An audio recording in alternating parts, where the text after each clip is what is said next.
चांद तारों में तो मरग़ज़ारों में तो ए खुदाया किसने तेरी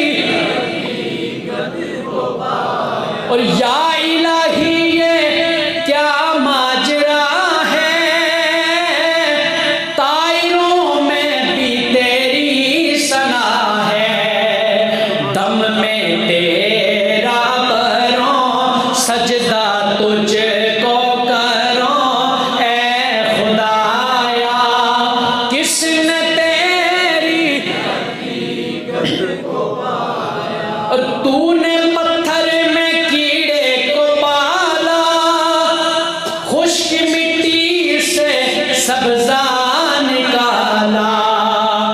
वो कायनात के रब की कारीगरी को देखिए, बारिश का एक कतरा जब आसमान से नीचे जमीन पे आता है,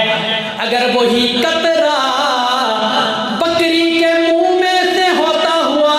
उसके थनों से दूध बनकर निकलता है, वही पानी का कतरा अगर सांप के मुंह में चला जाए उसको जहर बना देने वाला अल्लाह है। वही पानी का कतरा जब जमीन से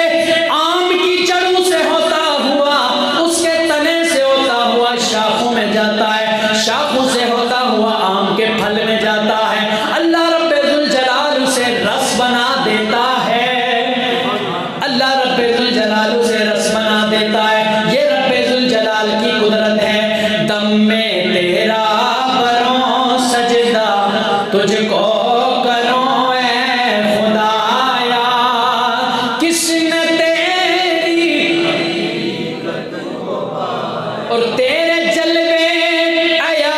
तू निहा है, तेरी हस्ती का मजहर जहां है, बहरो पर में है तो खुशबो तर में है तो ए खुदाया किसने तेरी और तूने पत्थर में कीड़े को पाला, खुश्क मिट्टी से सब